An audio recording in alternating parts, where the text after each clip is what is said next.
बिस्मिल्लाहिर्रहमानिर्रहीम। अस्सलाम वालेकुम डियर स्टूडेंट्स, आज का हमारा टॉपिक है multiplicative inverse of a matrix. जिस तरह से हमने पिछली एक्सरसाइजेस में additive inverse of a matrix निकाला, बिल्कुल उसी तरह से आज हम multiplicative inverse of a matrix निकालना सीखेंगे। लेकिन एडिटिव इन्वर्स के अंदर हम जस्ट इंट्रीज के साइन चेंज कर देते हैं और हमारे पास एडिटिव इन्वर्स आ जाता है। लेकिन मल्टीप्लिकेटिव इन्वर्स निकालते हुए ऐसा नहीं होगा। इसके लिए बाकायदा कुछ स्टेप्स हैं जो हमें करने की ज़रूरत पड़ेगी। तो आइए पहले पढ़ लेते हैं कि कौन से स्टेप्स हैं जो हम करेंगे तो हमारे पास multiplicative inverse of any matrix निकल आएगा। मल्टीप्लिकेटिव इन्वर्स निकालने से पहले जो चीज़ हम सीख रहे हैं वो है determinant of a 2x2 matrix. Class 9th के लिए जो मैट्रिक्स हम यूज़ करते हैं वो ज़्यादातर 2x2 के होते हैं, और जब बड़ी क्लास में जाएंगे, फॉर एग्ज़ाम्पल फर्स्ट ईयर में, तो वहाँ जाकर मैट्रिक्स थोड़े से आपके पास उनका लेवल बढ़ जाता है, यानी वो 3x3 4x4 के भी हो सकते हैं। उनके डिटर्मिनेंट दूसरे तरीके से निकाले जाते हैं।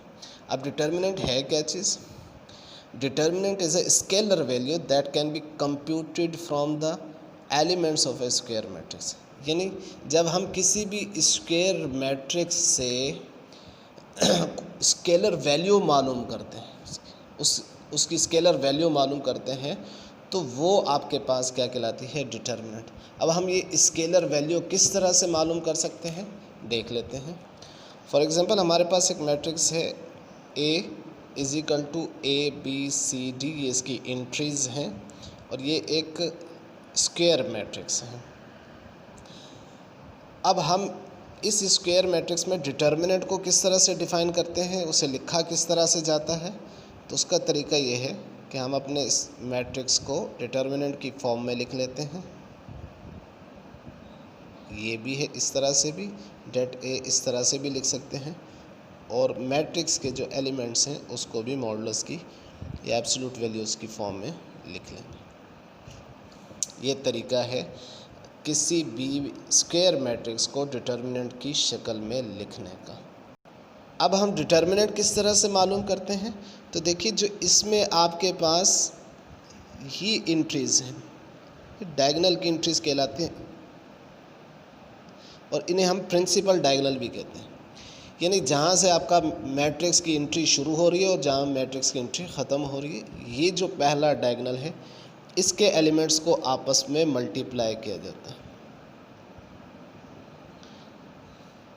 यानी कि A × D, हमेशा ये पहले लिखा जाएगा। इसको प्रिंसिपल डायगोनल भी कहते हैं। दरमियान में माइनस का साइन आएगा, और इसके बाद दूसरी इंट्रीज़ को मल्टीप्लाई करेंगे, जिसे हम सेकेंडरी डायगोनल की इंट्रीज़ भी कहते हैं, सेकेंडरी डायगोनल भी कहते हैं। उन इंट्रीज़ को आपस में मल्टीप्लाई करते हैं।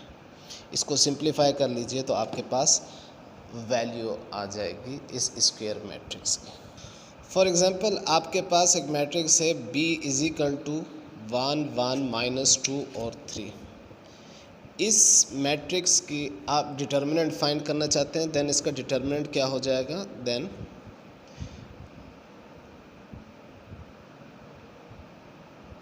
B = या इसको सिर्फ ऐसे भी लिख सकते हैं, डेट B ऐसे भी लिख सकते हैं। पहले इसको डिटर्मिनेंट की फॉर्म में लिख लीजिए।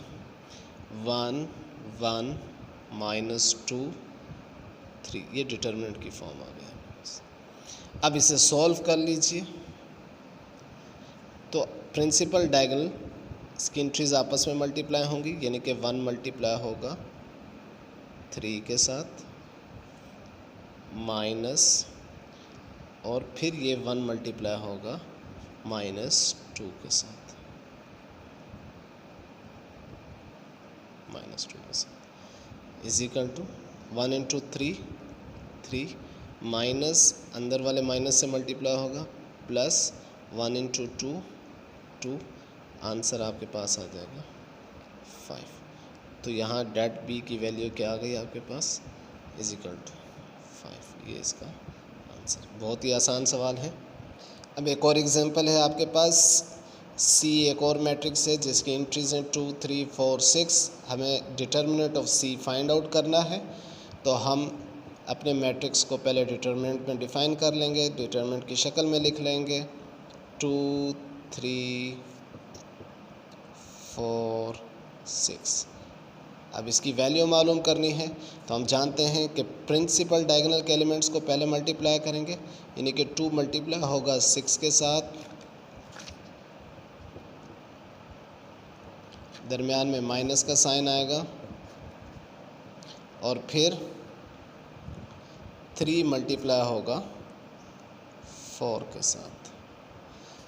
इसे सॉल्व कर लीजिए, 2 6 ज़ार 12 माइनस 3 4 ज़ार 12, आपके पास जवाब आ गया इसका 0। अब याद रखिएगा बेटा कि अगर किसी भी डिटर्मिनेंट का जवाब आपके पास 0 आ जाता है, किसी भी डिटर्मिनेंट का जवाब यानी कि वो इक्वल आ जाता है आपके पास 0 के, तो ऐसे मैट्रिक्स को सिंगुलर मैट्रिक्स कहा जाता है। क्या कहा जाता है? Singular matrix. और याद रखिएगा कि जब मैट्रिक्स सिंगुलर होगा तो उसका इन्वर्स एग्जिस्ट नहीं करता, डज नॉट एग्जिस्ट। क्या बात बताई है आपको कि किसी भी मैट्रिक्स का अगर डिटर्मिनेंट यानी उसकी वैल्यू इक्वल आ जाए आपके पास किसके? 0 के, तो ऐसे मैट्रिक्स को हम कहते हैं सिंगुलर मैट्रिक्स। और जब मैट्रिक्स सिंगुलर होगा तो उसका इन्वर्स एग्जिस्ट नहीं करता। सवाल ये पैदा होता है कि अगर किसी मैट्रिक्स का इन्वर्स कि डिटर्मिनेंट आपके पास 0 के बराबर नहीं आता, जैसे इससे पिछले सवाल में था, तो वहाँ हमारे पास b आपके पास किसके बराबर आ गया था? 5 के, विच मीन्स कि ये 0 के बराबर डज़ नॉट इक्वल टू 0। तो ऐसे मैट्रिक्स को हम क्या कहते हैं? Non singular. क्या कहा जाता है? Non singular matrix. और नॉन सिंगुलर मैट्रिक्स जो है उनके इन्वर्स एग्जिस्ट करते हैं। उनके इन्वर्स क्या करते हैं? एग्जिस्ट। इनका इन्वर्स एग्जिस्ट करता है। अब एक और आपके पास, तो डिटर्मिनेंट के बाद हम अब अगला एक स्टेप पढ़ेंगे जिसे हम कहते हैं, एक और चीज़ हम मालूम करना सीखेंगे, that is called adjoint of a matrix. That is called adjoint of a matrix. तो एडजॉइंट ऑफ अ मैट्रिक्स हम किस तरह से निकालते हैं? देखिए, ये दोनों स्टेप यानी कि डिटर्मिनेंट और एडजॉइंट ऑफ अ मैट्रिक्स, ये इन्वर्स मल्टीप्लिकेटिव इन्वर्स निकालने से पहले ये दोनों चीज़ें हमें आनी चाहिए, इसी वजह से हम ये पढ़ रहे हैं। फॉर एग्जांपल आपके पास एक मैट्रिक्स है जिसकी एंट्रीज हैं A B C D। अब इस स्क्वायर मैट्रिक्स है, ये 2x2 का स्क्वायर मैट्रिक्स है, इसका एडजॉइंट निकालना है। याद रखिएगा 3x3 का या 4x4 का जो मैट्रिक्स होते हैं जो हम फर्स्ट ईयर में पढ़ते हैं, उनका एडजॉइंट निकालना, उनका जो हम एडजॉइंट निकालते हैं उसका तरीक़ेकार 2x2 के मैट्रिक्स से टोटली मुख्तलिफ होता है। तो अब हम एडजॉइंट निकालने जा रहे हैं 2x2 के मैट्रिक्स का। किस तरह से निकालते हैं याद रखिएगा, इसे शॉर्ट फॉर्म में लिखा जा सकता है adjoint A is equal to, निकालेंगे किस तरह से कि जो इसका प्रिंसिपल डायगोनल है, या सिर्फ हम किताब के मुताबिक अगर इसको चलें तो डायगोनल एंट्रीज इसको कहा गया है, इनकी जगह आपस में इंटरचेंज हो जाती है। यानी कि अब जब हम एडजॉइंट निकालेंगे किसी भी 2x2 के स्क्वायर मैट्रिक्स का, तो जो प्रिंसिपल डायगोनल के एलिमेंट्स हैं उनकी जगह आपस में क्या हो जाएगी? इंटरचेंज हो जाएगी। यानी कि A D की जगह पर आ जाएगा और D किसकी जगह पर चला जाएगा?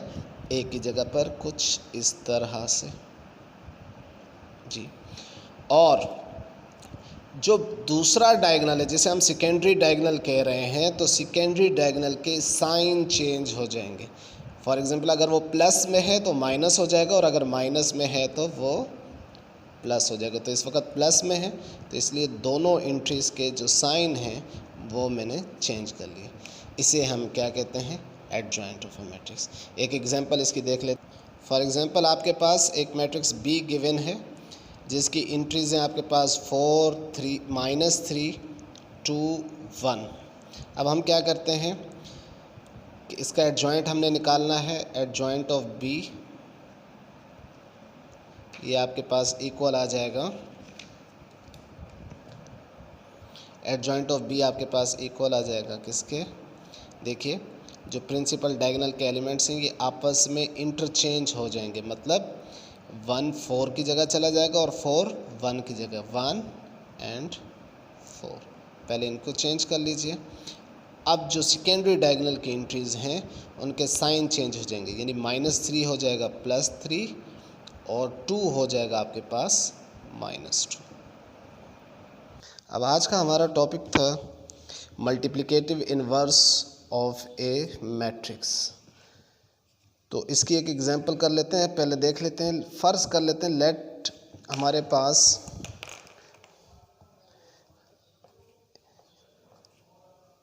ए B a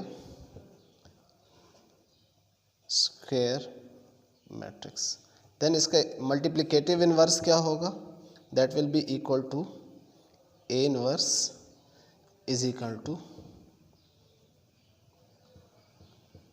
adjoint of A divided by determinant of A। अब अगर आपके पास determinant of A is equal to 0 होगा, मीन्स सिंगुलर, इट मीन्स इसका इन्वर्स डज नॉट एग्जिस्ट। तो इसका मतलब है कि multiplicative inverse of a matrix हमेशा नॉन सिंगुलर मैट्रिक्स का एग्जिस्ट करता है, नॉन सिंगुलर मैट्रिक्स का, सिर्फ और सिर्फ किसका, नॉन सिंगुलर मैट्रिक्स का। अब इसकी एग्जांपल देख लेते हैं। लेट कर लेते हैं हमारे पास कोई एक मैट्रिक्स है, फॉर एग्जांपल ए हो गया 1 3 2 8 कर लेते हैं। और हमें कहा गया है फाइंड, मल्टीप्लिकेटिव इन्वर्स भी लिखा हो सकता है और आपसे कहा जा सकता है फाइंड ए इन्वर्स। देखिए बेटा, ए इन्वर्स अब हमने मालूम करना है। ऊपर हम फार्मूला इसका देख चुके हैं। मल्टीप्लिकेटिव इन्वर्स इक्वल होगा adjoint of A divide by determinant of A. लेकिन यहाँ हम सबसे पहले किसी भी मैट्रिक्स अगर हम मल्टीप्लिकेटिव इन्वर्स मालूम कर रहे हैं तो पहला स्टेप हमेशा डिटर्मिनेंट निकालना होगा। इसलिए कि अगर डिटर्मिनेंट इक्वल टू आ जाता है आपके पास 0 के, तो उसका इन्वर्स एग्जिस्ट नहीं करता। अब हमें नहीं मालूम कि हमें जो मैट्रिक्स दिया गया है वो सिंगुलर है या नॉन सिंगुलर है। तो अगर आपके पास डिटर्मिनेंट इक्वल टू 0 आ जाता है, इट मीन्स कि अब हम उसका एडजॉइंट, हमें उसके निकालने का फ़ायदा नहीं, हम उसका इन्वर्स नहीं निकाल सकते। तो इसी वजह से जो पहला स्टेप होगा, स्टेप 1 जो होगा इन्वर्स निकालने का, वो क्या होगा, फाइंड डिटर्मिनेंट ऑफ ए। तो हम अपने मैट्रिक्स को डिटर्मिनेंट की फॉर्म में लिख लेते हैं 1 3 2 8। अब हम इसको सॉल्व कर लेते हैं। हम जानते हैं कि प्रिंसिपल डायगोनल के एलिमेंट्स आपस में मल्टीप्लाई होंगे। 1 × 8, दरमियान में माइनस का साइन आएगा, 2 × 3 या 3 × 2, ये हो जाएगा 8 - 6 is equal to 2 which is not equal to 0। इसका मतलब है ये क्या है, नॉन सिंगुलर है। और जब मैट्रिक्स नॉन सिंगुलर हो तो उसका इन्वर्स एग्जिस्ट करता है। अब दूसरा स्टेप क्या है, हम इसका एडजॉइंट निकालेंगे, एडजॉइंट ऑफ ए। तो एडजॉइंट में क्या होता है कि जो हमारे पास प्रिंसिपल डायगोनल है उनकी एंट्रीज आपस में इंटरचेंज होती हैं। तो यहाँ क्या हो जाएगा, 8 1 की जगह पर चला जाएगा और 1 जो है वो आपके पास 8 की जगह पर आ जाएगा। और जो सेकेंडरी डायगोनल हैं उनकी आपस में, उन जो सेकेंडरी डायगोनल हैं उनके साइन चेंज होते हैं, -3 -2। अब हम इन वैल्यूज़ को फार्मूले में रख देते हैं। हमने वैल्यूज़ को फार्मूले में रख दिया। फार्मूला था हमारे पास adjoint of A divide by determinant of A. तो हमारे पास एडजॉइंट ऑफ ए की वैल्यू ये आई थी और डिटर्मिनेंट की वैल्यू ये आई। हम इसी जवाब को ये 2 हर एंट्री को डिवाइड कर रहा है। हम इसे इस तरह भी लिख सकते हैं, हर एलिमेंट के नीचे भी लिख सकते हैं, और 1/2 8 -3 -2 1 इस तरह से भी लिख सकते हैं। और इस तरह से लिखने में ये हमें ज़्यादा सूट करेगा।